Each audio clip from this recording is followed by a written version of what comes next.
하나님 아버지와 우리 주 예수 그리스도로부터 오는 은혜와 평강이 이 자리에 계신 여러분과 함께 하시기를 바랍니다. 오늘 특송으로 예배를 마쳐도 될 것 같습니다. 설교를. 너무 감사합니다. 고맙습니다. 오늘은 교회력으로 주연이로 첫째 주일, 주님이 세례받는 사건을 기념하는 수세주일입니다. 교회력에서 날짜가 고정된 절기가 딱 둘 있는데 12월 25일 성탄절과 1월 6일 주연절입니다. 주연절은 하나님의 아들이 이 땅에 빛으로 오셨다는 것을 의미합니다. 성탄절과 아주 비슷하지요. 그래서 동방교회에서는 아직도 이날을 주님의 성탄일로 기념하곤 합니다. 주님의 생애를 따라 교회력을 구성하는데 성탄, 주연, 다음이 바로 주님의 세례입니다. 오늘 우리가 읽은 복음서 말씀은 누가복음 3장 15절에서 22절에서는 주님께서 세례받는 장면이 나옵니다. 예수님께서 세례 요한에게 세례를 받으시며 인류 구원 사역의 시작을 기념하는 장면입니다. 누가복음 3장 21절에서 22절을 다 함께 읽겠습니다. 누가복음 3장 21절에서 22절 말씀입니다. 백성이 다 세례를 받을새 예수도 세례를 받으시고 기도하실 때 하늘이 열리며 성령이 비둘기 같은 형체로 그의 위에 강림하시더니 하늘로부터 소리가 나기를 너는 내 사랑하는 아들이라 내가 너를 기뻐하노라 하시니라. 아멘. 앞서 주연절 이야기를 했는데 성일병을 조금만 덧붙여 봅니다. 주연절은 앞서 말씀드린 대로 특히 전 세계 동방교회 신자들이 중요하게 지키는 절기입니다. 이 기간 동안 얼음물에 물을 담그는 관례가 있었다고 합니다. 동방교회 정통에선 주연절 주간에 사제가 축복한 물은 성스러운 치유력이 있다고 믿었던 것입니다. 그래서 주연절 기간에 세례를 받거나 세례를 기억하려고 얼음물을 깨고 들어가고 합니다. 여러 동방교회 가운데 러시아 정교회가 유명하지요. 그곳 이런 온도로는 영하 20도가 넘습니다. 그 추위에 얼음물에 들어가는 걸 한번 상상해 보세요. 새로운 세계가 열릴 것 같습니다. 얼마나 우리 세례가 축복받았는지 알겠죠? 동방교회에서는 성탄과 주연절까지를 세례를 위한 절기로 지킵니다. 동방교회의 이런 세례 의식은 세례가 그들에게 있어 얼마나 중요한 것인지 알게 합니다. 이처럼 주연절은 세례와 연결됩니다. 오늘 본문 말씀인 누가복음 3장에는 세례라는 단어가 많이 나옵니다. 예수님께서 세례 받으심이 우리에게 주는 의미는 도대체 무엇일까요? 그리고 우리는 주일마다 예배 의식 중에 죄의 고백과 용서가 있는데 그때마다 목사님께서 여러분의 죄가 사해졌음을 성부와 성자와 성령의 이름으로 선포하기도 합니다. 그런데 예배 의식서에는 다른 버전이 있습니다. 제가 했던 버전인데요. 주 예수를 믿고 세례를 받는 사람은 구원을 받습니다라고 하기도 합니다. 세례받은 사람은 구원받는다고 하는데 세례받는 것과 구원은 도대체 어떤 관계가 있을까요? 그리고 세례받는 우리는 어떻게 살아야 할까요? 그래서 오늘은 주님의 세례주일을 맞아 주님께서 받으신 세례가 우리 영혼이 살아나는 구원과 어떻게 연결되는지 그리고 세례받은 자로서의 삶은 무엇인지를 은혜의 세례라는 제목으로 나눠볼까 합니다. 중앙교회 여러분, 여기 모인 거의 모든 분이 세례를 받으셨을 겁니다. 그런데 세례라는 단어의 뜻은 무엇일까요? 세례의 원어 뜻은 물에 담그다, 가라앉히다를 의미합니다. 온 우주 만물이 생긴 이래로 물은 모든 피조물의 생명을 주기도 하고 생명을 위협하기도 합니다. 창세기 1장 서두를 보면 하나님께서 천지를 창조하실 때 땅은 혼돈하고 공허하며 흑암만 있다고 설명합니다. 그때 하나님의 영, 하나님의 따스한 호흡이 수면 위를 운행하시며 생명을 잉태하십니다. 그리고 이스라엘의 정결 예식에서는 물로 부정한 것을 깨끗하게 하는 의식이 있지요. 하지만 노아의 홍수 때의 물은 인류에게 공포와 전율로 다가옵니다. 노아의 가족 8명만 살아남고 모든 인류가 멸망했습니다. 성경뿐 아니라 중동, 그리스, 중국 등 세계 곳곳의 신화에서 홍수가 인류에게 얼마나 큰 두려움을 주는 것인지 잘 보여줍니다. 이렇듯 물은 생명과 정결, 그리고 파괴와 멸망, 죽음이라는 양면성을 지니고 있습니다. 세례도 죽음과 생명이라는 양면성이 있습니다. 세례를 통해 옛사람, 겉사람은 죽고 새사람, 속사람으로 다시 태어나는 것이 바로 세례입니다. 누가복음 3장에서 세례 요한은 이런 물로 요단강에서 세례를 줍니다. 복음서 기자는 요한의 세례를 회개의 세례라고 부릅니다. 회개라는 말은 돌이키다라는 뜻으로 자신의 죄를 뉘우치고 하나님께 돌아오라는 단어입니다. 그런데 세례 요한은 세례 받으러 나오는 무리에게 독사의 자식들이라고 외칩니다. 이 독사의 자식들은 스스로 아브라함의 자손, 하나님의 선택된 백성이라고 여깁니다. 이들은 세례를 단지 하나님의 진노를 피하기 위한 의식으로 여깁니다. 세례 받으러 왔지만 이들은 여전히 가난한 사람을 돕지 않은 자, 자신의 신분을 이용해서 부과된 것보다 더 많은 세금을 걷는 자, 무력으로 사람을 강탈하고 빼앗는 자입니다. 세례 요한이 외치는 회개의 촉구는 사람이라면 당연히 해야 할 일을 하라입니다. 군인이면 군인답게, 신하면 신하답게, 종교인이면 종교인답게, 아버지면 아버지답게, 자식이면 자식답게 살라는 말입니다. 그런데 요한이 그렇게 회개를 높이 외치는 걸 보면 당시 사회는 당연하게 해야 할 일을 하는 이들이 적었던 것으로 보입니다. 하지만 우리가 살고 있는 이 시대의 한국 사회는 어떤가요? 당연히 해야 할 일을 마땅히 하고 있나요? 이리저리 둘러봐도 정치, 사회, 종교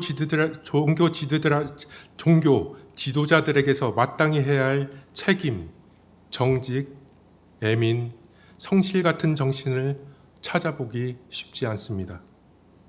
그렇다면 이 자리에 저와 여러분은 어떤가요? 세례 요한이 우리가 살고 있는 이 시대, 오늘 우리에게 온다면 어떤 회개를 선포했을지 궁금합니다. 세례 요한은 비뚤어진 시대를 바로잡기 위해 회개의 세례를 선포합니다. 어찌나 바른 말을 잘하는지 당시 사람은 이렇게 세상을 향해 당당하고 정의롭게 말하는 세례 요한을 그리스도, 즉 메시아라고 생각합니다. 세례 요한의 세례를 다시 한번 생각해 봅시다. 그가 베푸는 세례는 사람이라면 마땅히 해야 할 도덕과 윤리라는 회개의 세례입니다. 신앙인에게 도덕과 윤리는 참으로 중요합니다. 그런데 요한이 다른 사람들에게 베푼 세례와 달리 예수님이 받은 세례는 특별하게 보입니다. 죄가 없으시기에 죄 용서의 세례, 회개의 세례가 아니라 하나님이 부어주시는 한없는 사랑의 세례로 보입니다. 하나님의 사랑을 넘치도록 부음받은 예수님의 세례는 그분이 앞으로 걸어가야 할 혼돈의 길, 모든 인류를 구원하기 위해 십자가의 고난을 이겨내는 힘을 얻으십니다. 세례 요한은 자신의 사역과 세례를 뛰어넘는 예수님의 사역과 세례를 이렇게 말합니다. 나는 그분의 신발끈조차 풀기도 벅차다. 나는 단지 물로 세례를 너희에게 주지만 그분은 불같은 하나님의 영, 하나님의 호흡으로 너희에게 세례를 주실 것이다. 예수님이 받은 세례는 곧 사랑으로 하나님과 하나됨입니다. 우리의 세례도 이와 같습니다. 성부 하나님, 성자 하나님, 성령 하나님께서 사랑 안에서 하나이신 것 같이 그리스도를 우리 삶의 주인으로 고백하고 세례받은 사람은 예수님과 하나의 몸으로 작은 예수로 살아가게 됩니다. 사도행전 2장을 보면 하나님의 영, 그분의 숨이 불같이 임한 오순절 다락방에서 하나님의 자녀들이 태어납니다.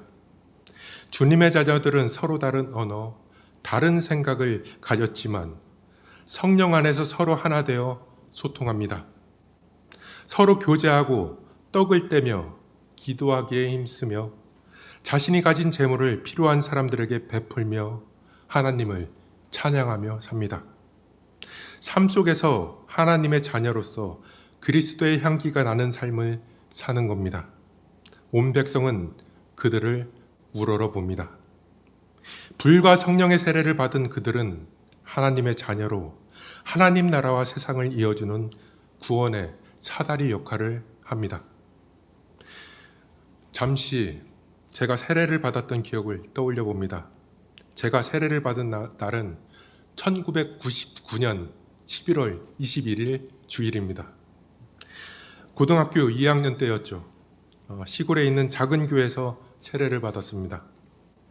대학 진로를 고민하고 있을 때였습니다. 독실한 신자였던 어머니 때문에 교회를 다녔지만 신앙은 전혀 없었습니다.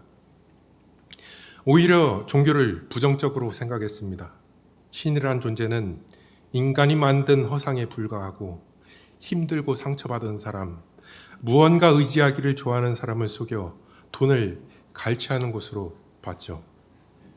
종교라는 이름으로 무자비하게 다른 종교인을 살해하고 심지어 같은 종교 안에서도 서로를 타협하는 것을 보며 종교는 어리석은 사람들이나 갖는 것으로 그렇게 생각했습니다.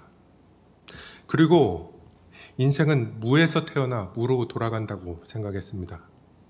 우주 탄생 나이가 135억 년 정도 되는데 길어야 100년 안팎의 짧은 삶을 살면서 내가 하는 일이 무슨 의미가 있는가라는 질문이 저에게 떠나질 않았습니다. 어차피 의미가 없는 삶인데 이대로 삶을 끝낸다고 해도 좋을 것도 없고 나쁠 것도 없었습니다. 그런데 신의 존재를 부정하며 이런 답을 내리고 나니 제 삶이 너무나 허무해졌습니다. 이 허무가 저에게 너무 고통으로 다가왔던 것 같습니다. 그래서 고민한 게 신을 하나님이란 존재를 알기 위해 공부하고 싶다는 생각을 했습니다. 여전히 교회 가는 걸 싫어했지만 신학대학에 가면 무언가 답을 찾을 수 있을까라는 생각을 했습니다. 신학대학에 진학하려면 세례 증서가 필요했기 때문에 그것 때문에 저는 세례를 받았습니다. 그때 목사님께서 세례를 베풀며 물었던 것이 하나님을 믿느냐라는 질문이었는데 사실 세례 받으면서도 하나님의 존재를 믿지 못했습니다. 저는 있으면 좋겠다라는 그런 생각이었죠. 마음이 몹시 무거웠습니다. 그래도 그 세례 증서로 신학대학에 최종 합격했습니다. 하지만 신학대학에 가는 것을 포기했습니다. 왜냐하면 아무리 생각해봐도 하나님의 존재 자체도 확신하지 못하는데 신학생으로 거룩한 신앙생활을 할 자신이 없었기 때문입니다. 제가 믿음 없이 받은 세례는 어떤 의미가 있을까요? 그런데 설교를 준비하면서 깨달은 것이 있습니다. 세례는 스스로 받을 수 없다는 것입니다. 유아 세례를 떠올려 봅시다. 유아는 아직 믿음의 판단을 하지 못하기에 부모의 신앙으로 세례를 받습니다. 그러면 성인 돼서 세례받은 사람은 자신의 믿음으로 세례를 받는 것일까요? 반은 맞고 반은 틀립니다. 믿음으로 세례를 받는 것은 맞지만 이 믿음은 스스로 만들어질 수 있는 것이 아닙니다. 믿음은 부모에게든 친구들이든 아내든 남편이든 책을 통해서든 외부의 손길이 있어야 그 사람에게 전해질 수 있습니다. 믿음은 우리 자신이 만들어낼 수 없는 참으로 하나님의 선물입니다. 에베소서 2장 8절에서 9절 말씀입니다. 제가 읽겠습니다. 너희는 그 은혜에 의하여 믿음으로 말미암아 구원을 받았으니 이것은 너희에게서 난 것이 아니요 하나님의 선물이라. 행위에서 난 것이 아니니 이는 누구든지 자랑하지 못하게 함이라. 지금 생각해보면 제가 그때 받은 세례는 하나님의 손길이었다고 고백합니다. 그 세례 증서가 있기에 저는 이 설교단에 오늘 섭니다. 이때는 박수를 한번 쳐주셔야 됩니다. 감사합니다. 설교하면서 박수 받기는 처음입니다. 네, 감사합니다. 그러므로 믿음으로 세례를 받든 유아처럼 믿음 없는 상태로 세례를 받든 세례는 받을 자격 없는 자에게 거저 주시는 하나님의 은혜의 통로입니다. 아니 어쩌면 유아 세례야말로 자격 없는 인간에게 베푸시는 하나님의 전적인 은혜라고 할 수 있습니다. 아이의 무엇을 보고 세례를 줄 수 있을까요? 우리는 유아에게 베풀어지는 세례를 보며 하나님이 무에서 유를 창조하신다는 것을 보게 됩니다. 우리는 성부, 성자, 성령의 이름으로 유아 세례가 행해지는 것을 보며 하나님이 이 아이를 통해 우리 가운데 하실 일이 어떤 것인지 선언하시는 하나님의 당당함을 마주하게 됩니다. 하지만 교회는 믿음이 없는 사람이 세례를 받으면 어떻게 해야 할까요? 교회에서 세례는 교역자와 신자 단둘이 하는 게 아닙니다. 세례식에 함께 참여하는 모든 성도는 이제 막 세례받은 사람과 하나라는 공동체 의식을 가져야 합니다.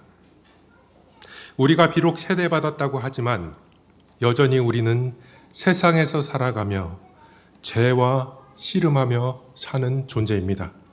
그러므로 세례받은 우리는 서로를 격려하며 서로의 믿음을 세워줘야 합니다. 누가복음서 기자는 세례 사건을 통해 예수님께서 하나님의 아들이심을 밝힙니다. 그리고 예수님의 세례 사건을 알린 다음에 족보를 꺼내듭니다. 마태복음에도 족보가 나오지만 누가복음은 조금 다릅니다. 아래에서부터 위로 거슬러 올라갑니다. 예수님부터 시작해서 예수님의 아버지 요셉, 요셉의 아버지 헬리, 이런 식으로 쭉 아담까지 이어집니다. 족보의 끝을 보면 아담은 누구의 아들이라고 되어 있나요? 질문입니다. 누구의 아들이라고 되어 있나요? 예. 대답하시는 분이 아무도 없네요. 예. 하나님의 아들이라고 되어 있습니다. 그렇게 보면 족보에서 나오는 모든 인물은 하나님의 자손, 하나님의 자녀인 것입니다. 로마서에서는 우리가 예수님과 함께 세례를 받았다고 나옵니다.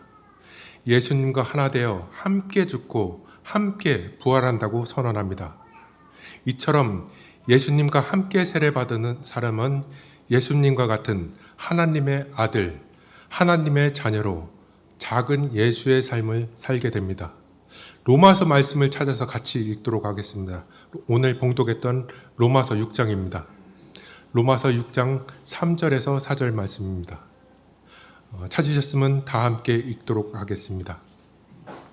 무릇 그리스도 예수와 합하여 세례를 받은 우리는 그의 죽으심과 합하여 세례를 받은 줄을 알지 못하느냐. 그러므로 우리가 그의 죽으심과 합하여 세례를 받음으로 그와 함께 장사되었나니 이는 아버지의 영광으로 말미암아 그리스도를 죽은 자 가운데서 살리심과 같이 우리도 또한 새 생명 가운데서 행하게 하려 함이라. 아멘. 그러므로 믿음과 세례는 하나님께서 주신 선물입니다. 예수님께서 세례를 통해서 사랑하는 하나님의 아들로 인정받은 것 같이 로마서에서는 우리가 예수님과 같이 세례를 받았다고 합니다. 세례는 우리의 신분이 하나님의 자녀라는 사실을 인정하고 이 사실을 모든 사람에게 드러내는 공적인 선언입니다. 그래서 세례는 신분의 변화라고 말할 수 있습니다. 어떤 신분의 변화일까요? 죽음과 죄의 노예에서 하나님의 자녀라는 신분의 변화입니다. 예수님이 우리 안에, 우리가 예수님 안에 거하며 우리 영혼이 살아나는 것, 이것이 바로 구원입니다. 이렇게 세례는 구원과 연결됩니다. 그렇다면 세례받은 자들은 어떻게 살아야 할까요? 누가복음이 말하고 싶은 것은 이 복음서를 읽고 있는 우리도 하나님의 자녀라는 것입니다. 주님은 우리가 죄인임에도 불구하고 자신이 죽기까지 사랑하십니다. 그 은혜의 감격과 기쁨에서 나온 행위가 참된 선행입니다. 그래서 그리스도의 삶은 감동의 윤리라고 할 만합니다. 하나님께서 우리를 이처럼 사랑하시듯 사랑이 필요한 이웃에게 사랑의 손길을 내미는 선행이 하나님의 사랑에 감동한 자녀들의 삶입니다. 비유하자면 세례받은 자녀의 삶은 나비 같다고 생각합니다. 나비는 애벌레일 때는 풀만 뜯어먹고 삽니다. 애벌레의 시선은 온통 나뭇잎에 머물러 있죠. 평생 애벌레로 살다 땅이나 나무를 기어다니다가 죽는 것도 있지만 어느덧 때가 되면 변화가 일어납니다. 죽어 있는 것 같이 보이지만 새로운 존재로 거듭나고 있는 거죠. 어느덧 번데기에서 나온 나비는 따스한 바람을 타고 이곳 저곳에게 생명을 주는 존재가 됩니다. 하늘과 땅 사이를 자유롭게 날며 꽃들에게 희망을 주는 존재가 되는 거죠. 한 번 나비가 되면 다시 애벌레로 돌아갈 수 없습니다. 주님 주시는 믿음 안에서 세례받은 사람도 이와 같습니다. 세례받은 사람은 하늘과 땅을 이어주는 존재입니다. 주변 사람들에게 말과 행동으로 사람의 영혼에 생명을 불어넣습니다. 하지만 세례받았다고 마냥 꽃길만 거니는 것은 아닙니다. 세례받으신 예수님의 삶은 순탄치 않으셨습니다. 성령에 이끌려 곧바로 광야에서 시험을 받으시고 고향 친척들에게 내쫓김 당하시고 권력가들에게 미움 사고 고난을 받으시며 십자가 언덕에 오르시기도 하십니다. 세례받은 우리도 살다가 시련과 시험을 만나게 됩니다. 그 시련에 쓰러질 때도 있습니다. 하지만 이때 기억할 것이 있습니다. 우리는 예수님과 같이 세례받은 하나님의 자녀라는 사실입니다. 이 사실은 우리가 어떤 상황에서도 살아갈 힘과 용기를 줍니다. 직장에서의 어려움, 가족 간의 갈등, 혹은 건강 문제와 같은 현실적인 도전 앞에서도 우리는 하나님의 사랑받는 자녀라는 사실을 기억해야 합니다. 그리고 하나님의 자녀라면 주님을 닮아 정의와 사랑을 실천하는 그리스도의 모습으로 세상에 드러나야 합니다. 하지만 이런 삶이 정말 쉽지는 않습니다. 예수님께서 고난 받으신 것 같이 우리의 삶도 고난의 연속입니다. 하지만 시련과 고난이 찾아올 때마다 이 말씀을 꼭 떠올려 보시기 바랍니다. 누가복음 3장 22절 말씀입니다. 제가 읽겠습니다. 하늘로부터 소리가 나기를 너는 내 사랑하는 아들, 내 사랑하는 딸이라. 내가 너를 기뻐하노라 하시니라. 그리스도와 하나 된 우리는 세례받은 하나님의 아들, 하나님의 딸입니다. 사랑하는 성도 여러분, 우리는 연약하고 부족합니다. 그러나 바라기는 세례받은 우리를 있는 그대로 사랑하시고 기뻐하시는 하나님과 동행하는 저와 여러분이 되기를 소망합니다. 그리하면 모든 지각에 뛰어난 하나님의 평강이 그리스도 예수 안에서 우리의 마음과 생각을 지키실 것입니다. 아멘. 오늘 말씀 묵상하며 잠시 침묵 기도하도록 하겠습니다.